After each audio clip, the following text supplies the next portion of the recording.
Who doesn't love the super terrifying yet awesome symbiote Venom? He can attach to anyone and instantly transform them. Well, sure, they become evil, but they do get really cool abilities.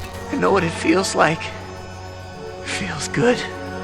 The power. There's a lot of these abilities that give Venom the upper hand over Spider-Man. Want to know what they are? Watch this video to find out. Before we get started, don't forget to make that subscribe button your symbiote. It attaches you to be part of the super awesome CBR notification squad and keeps you up to date with all the cool videos.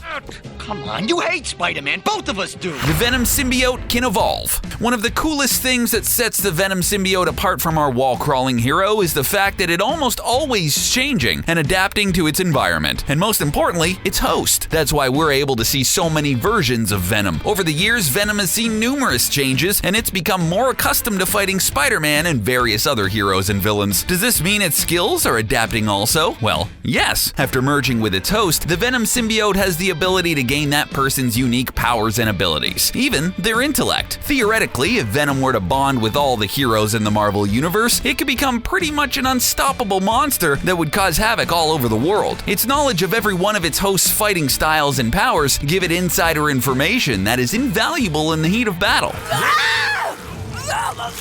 Venom basically has the potential to be the greatest and coolest villain ever in the MCU. Luckily, Venom hasn't done that quite yet, but since it's initially bonded with Spider-Man, it grants anyone it bonds to afterwards his abilities, plus any additional alien abilities it carries around. I really need to be with Aunt May. Sure, we'll see each other soon enough. Spider-Man. Venom's power fluctuates based on how much its host hates Spidey. This is certainly one of the strangest powers of the Venom symbiote, but depending on who it's bonded with, Venom's power increases or decreases based on how much the host hates Spider-Man. Since Spider-Man's initial rejection of the symbiote, it has a festering resentment to the web-slinger, thus granting more powers and abilities to hosts that hate Spider-Man. Hey, Parker. Misery loves company, but it sounds like resentment does too. You see, when the symbiote bonded with Eddie Brock, it had a full range of powers and abilities that make Venom a worthy adversary to Spider-Man. That's because Brock has an intense hatred for Spider-Man due to some professional conflicts at the Daily Bugle. When are you gonna give a guy a break? You want forgiveness? And the symbiote sensed it and wanted to bond with him. It seems that Venom has an I hate Spidey sense that attracts it to people who hate the beloved webhead. However, when Mac Gargan bonded with the symbiote, its powers were significantly weakened, and Spider-Man suggested the reason was because Gargan didn't hate him as much as Eddie Brock did. Spider-Man was able to defeat this version of Venom swiftly, and it posed very little threat to him. Venom generates endless webbing. Depending on which Spider-Man canon you follow, this is a bit of a toss-up. In many incarnations of the Spider-Man story, he generates his webbing from his body, and this was a part of the powers he acquired when the radioactive spider bit him. In other versions, Peter Parker develops web shooters on his own via scientific experimentation, and on several occasions his web cartridges have run out, leaving him falling from the sky, rocketing toward the ground. Heck, even in the Sam Raimi films, he also runs out of the webbing when he begins to doubt his powers. Case in point, the web slinger sometimes runs out of web to sling. So sad. But guess who doesn't have to worry about running out of webbing? That's right, Venom never has to worry about this issue, as the symbiote suit can generate endless webbing for his host, letting that person fly carelessly through the city without worrying about how much webbing they have left. Whoa! My suit has cruise control! It's a gift that some iterations of Peter Parker wish to have. Unfortunately, if Venom uses too much of this endless webbing ability, it can cause the symbiote suit to weaken, leaving it vulnerable to attacks. Peter Parker. No, wait. How about that guy from Aerosmith? Venom can shapeshift. Almost all depictions of Venom have shown him having this power of shapeshifting. This power allows the symbiote costume to mimic all sorts of clothing, making its wearer endlessly stylish. Endless webbing and stylish clothing? Venom doesn't seem too bad, right? Well, except for Venom's undying resentment and turning people totally evil. Oh yeah, not only can the symbiote mimic clothing, it can also mimic certain statures and postures. But not only does the suit bond, in time it replaces. allowing its wearer to blend in seamlessly with whoever is nearby. This is another excellent power that Spider-Man lacks. It allows the symbiote's host to look fashionable if it wants, to blend in with the rest of society, or even transform into a completely different person. Imagine all the hours you'd save choosing an outfit or buying clothes. Spider-Man needs to discreetly take off his suit in order to blend in with society, whereas Venom can just transform. This is actually a power that Spider-Man enjoyed while he wore the symbiote suit himself. We wonder if he second guesses giving up the symbiote sometimes. Can't, not yet. There's some things I have to take care of first. Get rid of it! I need it! This ability is invaluable, especially coupled with Spider-Man's inability to detect Venom. This means that Venom can blend in just about anywhere, and Spider-Man wouldn't suspect a thing.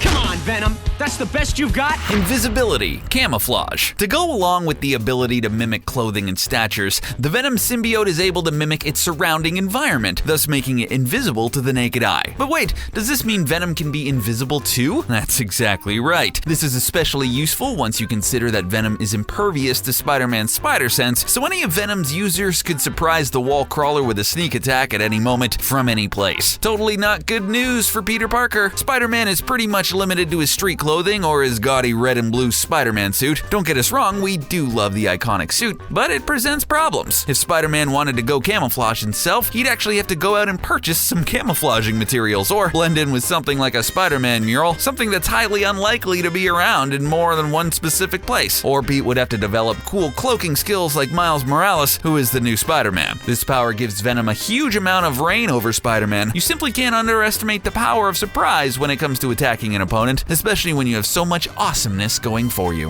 If Venom's off the disabled list, then... So am I!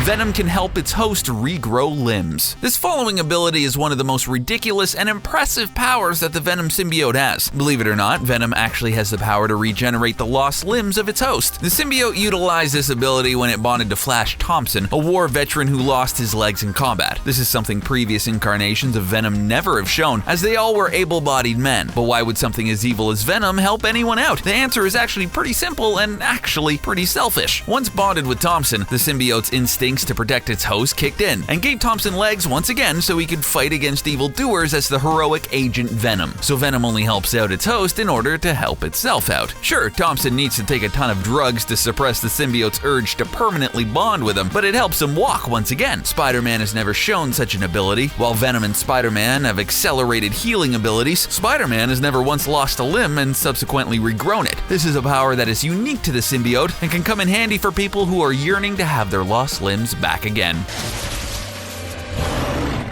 Venom can morph its body into weapons. Symbiotes. Marvelous creatures, aren't they? Learning about all the cool things Venom can do makes us wonder, what can't Venom do? One of the prevailing powers Venom has almost always had is its ability to transform its body into various weapons. This ability was popularized by Venom's offspring, Carnage, but the original symbiote certainly has this power as well. Sorry, did you say Carnage? Is that like a family name or...?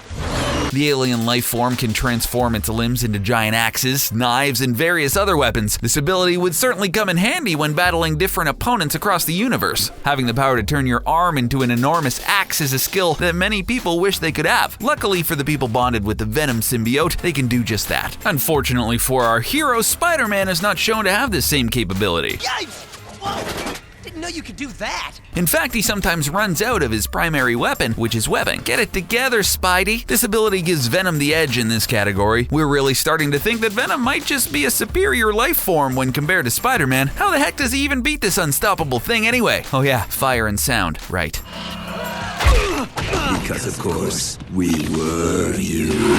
Genetic memory. As previously mentioned, one of the coolest things about the Venom symbiote is that it can remember the genetic information of all its previous hosts, thus also passing on that person's ability to the next host. For example, after the symbiote bonded with Spider-Man, every host afterward could crawl on walls and shoot webbing, which is why Venom has Spidey's abilities. After bonding with Eddie Brock, every host afterwards has access to his supreme strength, and maybe a little bit of Brock's bitterness too. This is why the people or things that wear the symbiote are immune to Peter Parker's spider sense. The Venom symbiote remembers how the spider sense works and negates its effects. Interestingly enough, the Venom symbiote isn't immune to Ben Reilly's spider sense, since his is different from Peter Parker's. It seems like the symbiote is taking its obsession with Peter Parker to the most extreme, but hey, rejection can be tough, right? However, if bonded with enough superheroes and villains, the Venom symbiote could become an unstoppable machine that harnesses the power of everyone it has ever come in contact with. We're now part of a life force that has existed since the dawn of time. Imagine what you've turned down, Parker. Luckily, the Venom symbiote's memory of these powers was partially erased, making it somewhat less powerful. If that hadn't happened though, who knows how insane Venom could have gotten. Well, look who's out of the anemone.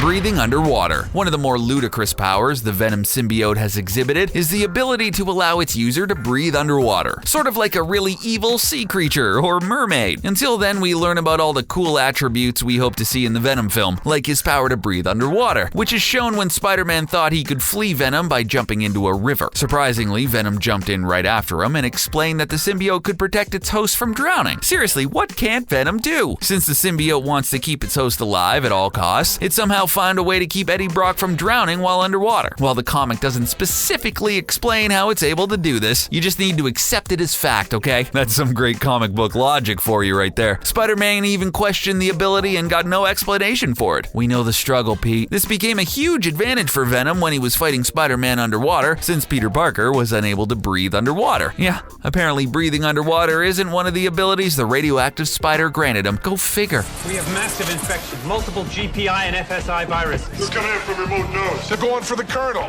Venom can enter itself into the internet. Okay, this is possibly one of the most 90s storylines in comic books in recent memory, but on the plus side, the 90s are back in fashion. After the advent and subsequent rise of the internet, many comic books integrated the World Wide Web into their storylines, and this is perhaps one of the most bizarre examples of that. In the story of Carnage Unleashed, Carnage began entering itself into the internet to kill various peoples across the world. After hearing about this dangerous new activity, Venom decided that it must step in and put an end to its offspring's killing spree. So Venom then uploaded itself into the internet, and the two symbiotes did battle on the information superhighway. Sure, this story is incredibly bonkers and dated, but it's still an ability that Spider-Man doesn't have. He cannot upload himself onto the internet and fight his enemies digitally like Venom and Carnage can. As a human with flesh and blood, it's just not possible. Though many people question the plausibility of Venom and Carnage entering themselves into the internet to do battle, it is still something that happened, and it's still something Spider-Man can't do. Case closed. Don't go! This party's just getting rolling! Well, that's just a few of the many crazy things Venom can do that Spider-Man can't. Know of any we missed or have a favorite one? Let us know in the comments below, and don't forget to subscribe to CBR to be part of our notification squad. Thanks for watching.